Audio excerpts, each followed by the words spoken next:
Bonsoir à toutes et à tous. Donc bienvenue au cinéma dans le cadre de cette nouvelle saison du Ciné-Club des Salles Mayonnaises, mise en place par Atmosphère 53 dans le but de refaire découvrir des classiques de l'histoire du cinéma mondial.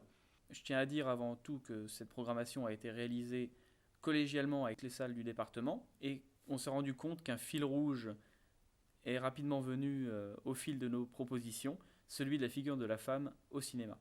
En ce mois d'octobre, qui est aussi le mois d'Halloween, nous avons donc décidé de vous proposer Carrie au bal du diable de Brian De Palma, un film qui est resté culte, notamment aux États-Unis, où il est régulièrement diffusé là-bas à cette période. Tout d'abord, je vais vous dire quelques mots de Brian De Palma. Donc, il est né à New York en 1940. Il grandit dans un milieu modeste, sous l'influence du cinéma américain classique. Puis, au début des années 60, avec le cinéma de la Nouvelle Vague, notamment la Nouvelle Vague française et le cinéma de Jean-Luc Godard. Cela se voit d'ailleurs dans ses premiers films, ses premiers courts-métrages, notamment Wotan's Wake, avec un usage régulier de l'improvisation et aussi de techniques expérimentales. Dans les années 60, nous sommes dans un contexte cinématographique assez particulier, avec l'arrivée d'une nouvelle génération de cinéastes, dans un contexte politique marqué par l'assassinat de Kennedy, la guerre du Vietnam à la fin des années 60, et ce sont des thèmes qui vont marquer considérablement cette jeune génération. Aux États-Unis, on appellera cette jeune génération la génération du nouvel Hollywood, avec des cinéastes comme Martin Scorsese, George Lucas, Steven Spielberg, Francis Ford Coppola ou encore Brian De Palma. Mais avant d'arriver à Hollywood, au début des années 70, Brian De Palma avait réalisé 5 longs métrages indépendants avec un faible budget, et dans 3 de ces 5 longs métrages se révéla un acteur qui par la suite deviendra très important, Robert De Niro, qu'on peut notamment citer dans Greeting, un film qui obtient l'Ours d'argent au Festival de Berlin en 1969 et qui ouvre littéralement les portes d'Hollywood à Brian De Palma. Arrivé à Hollywood au début des années 70, Brian De Palma va convaincre un grand acteur, mais réalisateur principalement, Orson Welles, de jouer dans son premier film hollywoodien Get to Know Your Rabbit. Mais le tournage va mal se passer et les studios vont décider de reprendre la main sur le projet en écartant Brian De Palma du tournage. Et ce traumatisme d'être dépossédé de son œuvre, Brian De Palma va le décrire, le retranscrire dans son premier chef-d'œuvre, Phantom of the Paradise, dans lequel un compositeur va se voir dépossédé de sa partition par le patron d'un label véreux. Entre-temps, il réalise Sisters, Sœurs de sang, un film qui convainc la critique intellectuelle de l'époque et qui lance véritablement sa carrière. C'est un film qui est déjà très inspiré par le cinéma d'Hitchcock, notamment Psychose, et quelques années plus tard, il réalisa Obsession, lui aussi inspiré du cinéma d'Hitchcock, notamment Vertigo, Sueur froide. Et pour ces deux films, Bernard Herrmann, qui est le compositeur attitré d'Hitchcock, collabora sur la bande originale. À ce moment-là, Martin Scorsese vient d'obtenir la Palme d'Or au Festival de Cannes avec Taxi Driver. Francis Ford Coppola obtient un énorme succès avec Le Parrain. George Lucas vient de réaliser Star Wars. Et Steven Spielberg cartonne au box-office avec Les Dents de la Mer. Donc Brian De Palma, qui est de la même génération que ces cinéastes, va lui aussi chercher à obtenir son premier gros succès. Et il décide d'adapter le premier roman d'un jeune écrivain inconnu à l'époque, Stephen King. Ce premier roman, c'est Carrie. Carrie parle d'une jeune fille harcelée par ses camarades de lycée et tyrannisée par sa mère à la maison. Et lorsqu'elle est à bout, lorsqu'elle ne parvient plus à contrôler ses émotions, elle va démontrer de puissants pouvoirs de télékinésie.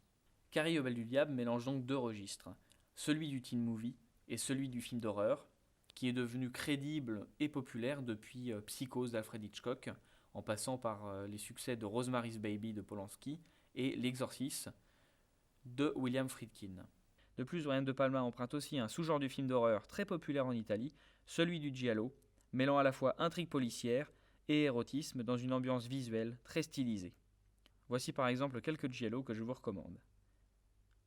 Il emprunte également au film de la Hammer, société de production très populaire en Angleterre pour l'ambiance victorienne des adaptations de grands classiques littéraires d'épouvante qu'ils ont produits dans les années 50 et 60. Ainsi, d'un budget de 1,8 million de dollars, Carrie engrangera près de 33 millions de recettes.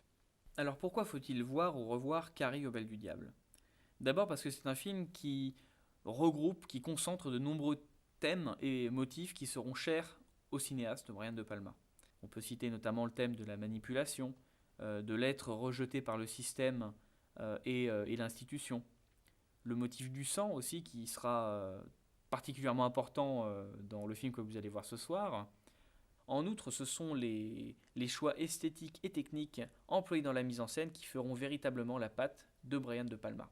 C'est sans doute le cinéaste du split screen, qui lui permet de multiplier différents angles de vue en un même plan, en une même prise, de montrer à la fois l'action du premier plan et de l'arrière-plan avec la même netteté, au renfort d'une lentille bifocale. L'usage du ralenti, de l'accéléré, du jump cut, des gros plans, du zoom et autres expérimentations visuelles feront partie des effets récurrents dans la filmographie de Brian De Palma.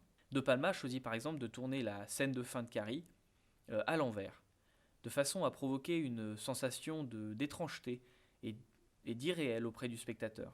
À ce titre, on peut aussi dire que la scène de la douche au début et la scène de bal à la fin font aussi preuve de trouvailles techniques admirables, leur donnant une dimension à la fois douce et onirique qui contraste avec le cauchemar qui suivra. Par ailleurs, vous remarquerez que le déroulement narratif du film est d'une grande simplicité, alternant moments de cauchemar et moments de douceur pour la jeune héroïne, parsemés aussi ça et là de moments de complot qui prendront sens pour le spectateur à la fin du film, au moment du bal.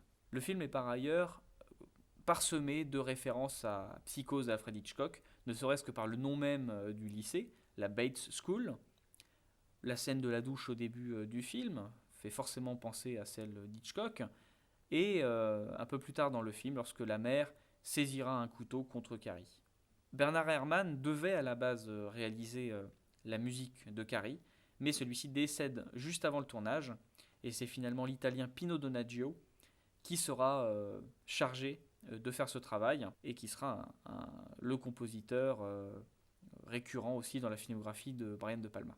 Quant au choix des acteurs, il faut savoir que le casting de Carrie au bal du diable a eu lieu en même temps que celui de Star Wars. Ainsi, de nombreux jeunes acteurs et de jeunes actrices vont à la fois candidater pour des rôles dans Carrie et dans La Guerre des Étoiles. Par exemple, William Katt avait candidaté pour le rôle de Luke Skywalker dans Star Wars, et il sera finalement retenu pour celui du jeune homme accompagnant Carrie au bal de fin d'année.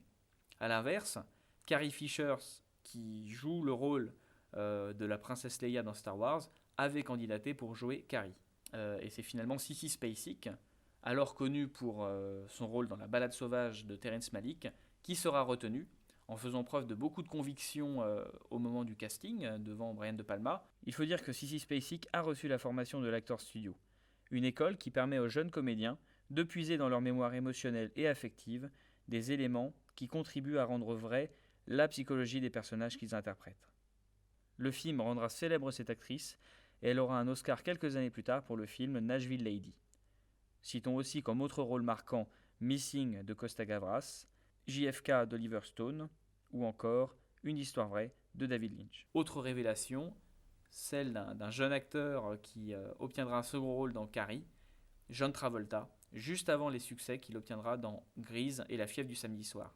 Carrie au bal du diable contribue donc à lancer la période des teen movies à l'américaine, à la fin des années 70 et dans les années 80, et également les adaptations qui seront nombreuses de l'œuvre de Stephen King, notamment par exemple Shining de Stanley Kubrick, Christine de John Carpenter, ou encore dans les années 90, Les Évadés ou La ligne verte de Frank Darabont.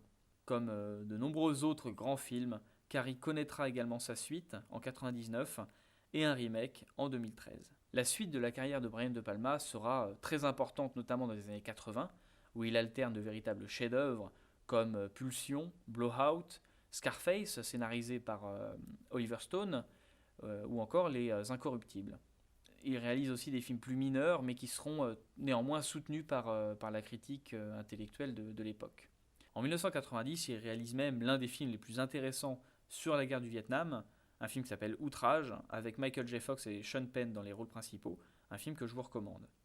Il revient dans les années 90 au thriller, avec L'Esprit de Caïn et L'Impasse avec Al Pacino, avant de connaître un énorme succès avec le premier volet de Mission Impossible et Snake Eyes.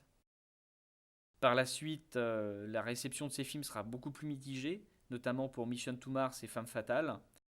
Donc ces derniers films en date sont le Dahlia Noir, Redacted, un film très intéressant sur la manipulation médiatique des images de la guerre en Irak, et réalise ensuite Passion, et Domino, qui sortira cette année, malheureusement qu'en DVD et en VOD.